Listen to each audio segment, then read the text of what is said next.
House in Baltimore, a book from time to time, and I love having some authors on the program, and sometimes things skip by me, and I seem to remember a year or two ago a press release coming to my desk, but I don't think I ever had this guy on. He wrote a book about Brooks Robinson, which is, in these parts, as good a topic as you could possibly write. One of the first books I ever bought was at the old Hochul Cone in 1973, and it was by Brooks Robinson. It was Third Base is My Home, and Brooksy autographed it to me, and I was kind of weirded out because even as a kid, he signed his autographs left-handed. This guy decided to do this a little later on. Doug Wilson is in Columbus, Indiana, where he writes books on baseball, and in his spare time works as an ophthalmologist. He joins us now, and you can find him out at Blogspot at Doug Wilson Baseball at Blogspot, and he has a bookshelf of baseball and nostalgia. What's a nice guy in Indiana doing following baseball? I thought everybody out there was following Hoosiers and writing about John Wooden and whatnot, Doug. Well, we had to have something to do in the summer. But yeah, I grew up just a huge baseball fan in the 60s and 70s, and never lost that love. Well, in that part of the world, Cincinnati Reds, Cubs, what were you into out there? I was a big Reds fan, so I didn't really appreciate what Brooks Robinson did to my team in the 1970 series, but neither did Lee May, by the way. And I appreciated how he did it. So. Well, you do books on baseball, and in your spare time, as I said, you're an ophthalmologist. You've done books on Mark Fidrich. You've done a book recently on Carlton Fisk.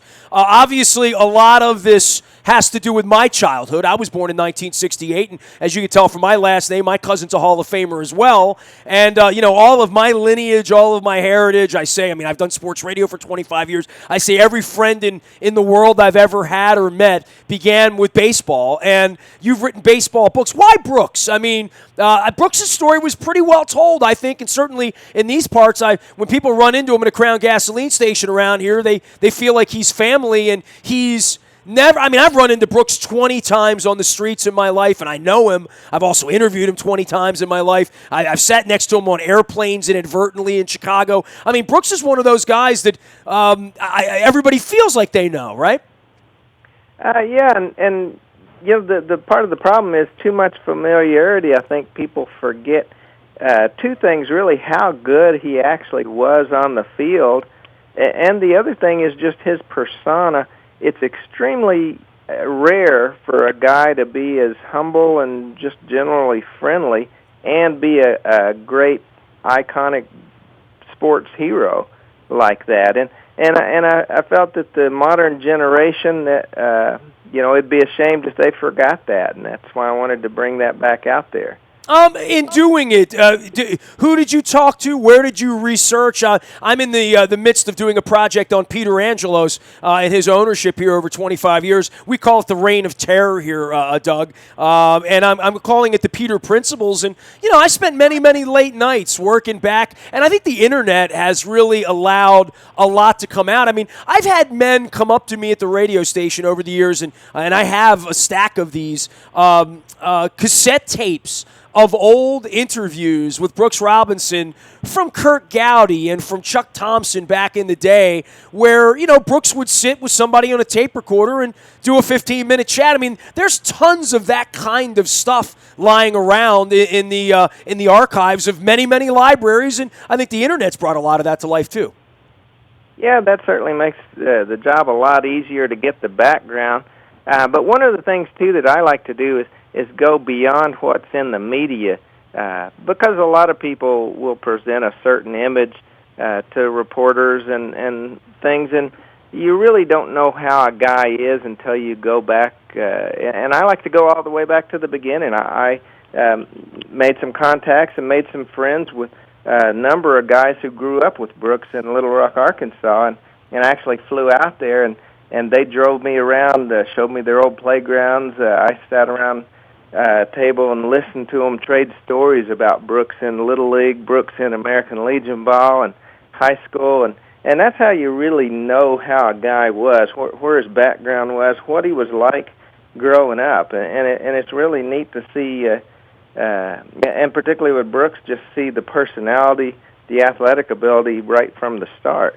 In spending time with Brooks, there's a humility about him that's sort of built in, that if you were to talk to Brooks about Brooks, Brooks would not be a great guy to talk about Brooks, I don't think, right? I mean, I used to sit as a kid, and he was a legendary player, but he did the games here for years and years and years, and he always talked about the nachos down there in Arlington, Texas, and I didn't even know what the hell a nacho was, Doug, but I knew I wanted to have one. If Brooks thought they were good, I would like them too, and my mom definitely felt that way. So, Brooks turned Baltimore on the nacho chips, if you can believe that, before there was any Taco Bell here or anything like that. And that's some of the memories I had. But Brooks liked talking about baseball, and Brooks liked talking about other players. But unlike Palmer, who we listen to here, and I love Jim Palmer, I think Jim Palmer is the greatest Oriole ever, and we can have that argument at another conversation, Doug. And you're a sabermetrician as well,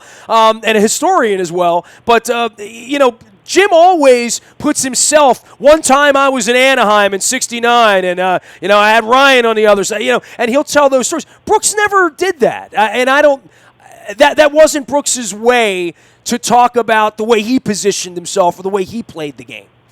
Yeah, and exactly, and that's one thing that his history from his standpoint is well documented. I read the book you mentioned, "The Third Base Is My Home," and through all his interviews, but he's a guy who you don't really know the details, and you can't appreciate how good he was by listening to him, because he won't tell you. And again, that's part of his personality. He's not going to tell you he's a great guy, because that'd be kind of weird anyway.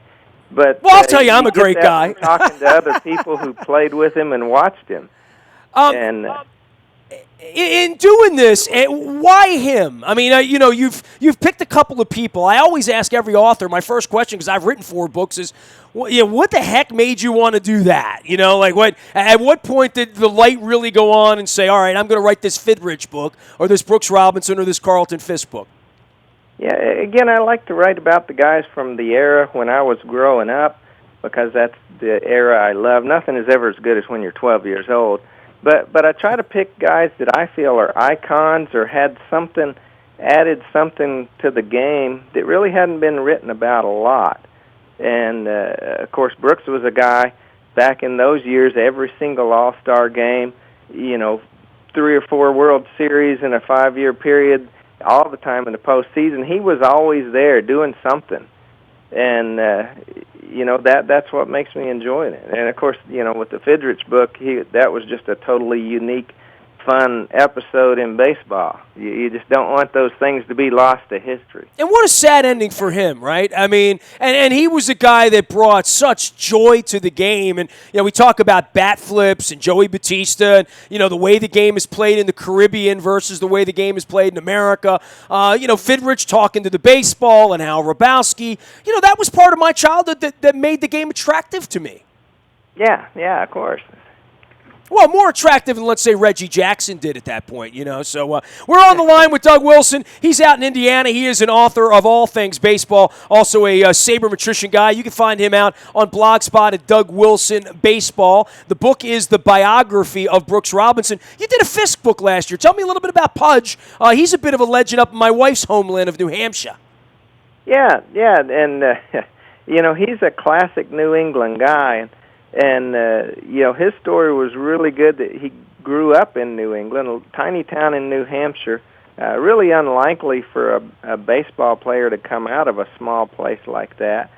And he was just thoroughly Boston, and that's why the fans loved him and fell in love with him. But he was the kind of guy, to contrast where Brooks, when I called everybody to talk about Brooks, the first thing out of their mouth within 30 seconds was, he's the nicest guy, the best teammate I ever had in my life. With Fisk, it wasn't a nice guy, really didn't come up a whole lot. He was a competitor. Everybody loved to have him on your team. But, if you slacked off, if something wasn't the way he wanted, he had no reservation about jumping on your butt. And he had an ethic that he thought the game was supposed to be played by, and he stuck with that. Well, and that's old school, right? I mean, that's the part that carries through. Absolutely. Doug, tell me about what you do in the real world. You're an ophthalmologist, and I'm on your page here. You and I share a kinship at baseball. I see pictures of you in various stadiums, and I did a stadium tour. I did 30 ballparks in 30 days 2 summers ago. I see you on the steps at Cooperstown with your son as well, and running down the Reds games. Boy, the Reds haven't had a bad go this year. I thought they were really going to stink. They've been okay. Yeah, just give them time. They'll stink. Unfortunately, they're in a rebuilding mode. They dumped salaries, and it's real frustrating for a fan because you look at the roster and they have absolutely no chance whatsoever. The guys play hard. But there's no substitute for talent sometimes. So. I tell everybody one of the little hidden gems in baseball is to get to Cincinnati and go to the Great American Ballpark there, get you a couple little conies and sit up in the upper deck with a craft brew, look out over the river and the bridges. Cincinnati's a great place to visit. I tell people that all the time. They're all caught up with Fenway Park, and they're all caught up with Wrigley Field. There's some other great places out there to go watch a baseball game. Cincinnati's one of them. Yeah, it's a good place to watch the game, and they really do a great job with the Reds Hall of Fame, which is attached to the stadium there. You take an hour and go through that. It's really impressive. Guys, I grew up going to the old Riverfront Stadium, which was a concrete monster, but we didn't know any better, and the team on the field was what you went to see, which was great. But yeah, I agree that it is a good place to see a game. So on my tour, and again, I go to Cincinnati every year. I'm that lucky guy that gets to sit there New Year's Eve weekend or, whatever, and watch the Ravens and the Bengals there either battling to the end or battling to the playoffs. But I spent a little time in Cincinnati the day on my tour, and it was sort of drizzly that day. And it's maybe like the 5th day of the tour or the 6th day of the tour, so I was just sort of getting into the vibe of things. And I drove over to where Crossley Field was at one point.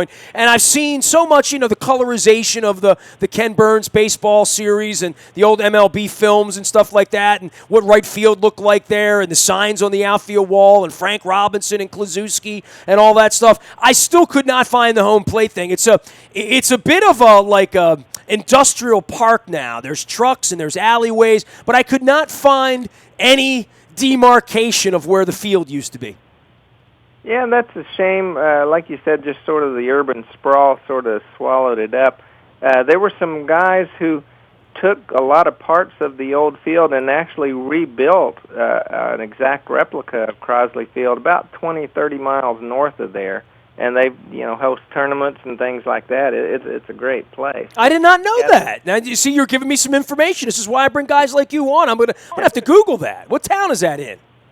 I'm not sure the exact town, but I'm going to Google that. I'm going to find that because I'm a little bit north of Cincinnati. I'm always looking for a new chili dog to have when I'm on the outskirts of Cincinnati, Doug. You know that. Doug Wilson, Baseball at Blogspot is the way to follow him.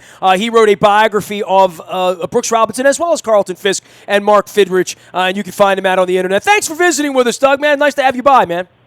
Yeah, thanks for inviting me. Enjoyed it. You got it. Love the grand game of baseball. He is Doug Wilson. You can find the book, the biography of Brooks Robinson, out on Twitter. You can Google that. You can find it out on Amazon. And, of course, if you order that through our GiveASpit.com app, you help our friends at There Goes My Hero. You can find me out in the Bayou Toyota Audio Vault 24 hours a day from anywhere in the world on your mobile device by downloading the TuneIn Radio app. We do come in crystal clear from anywhere in the world. The morning newspaper ships to your email inbox at 7 a.m. That's all brought to you by Planet Fitness and PlanetFitness.com, where it's still $10 a month to get in the best shape of your life. Nasty at WNST.net finds me. I'm out on Facebook, Twitter, LinkedIn, Snapchat, Instagram, and streaming live on our Facebook as well as our YouTube WNSTV channel. We are WNST.net, AM 1570, and WNST Towson, Baltimore, and we never stop talking Baltimore sports.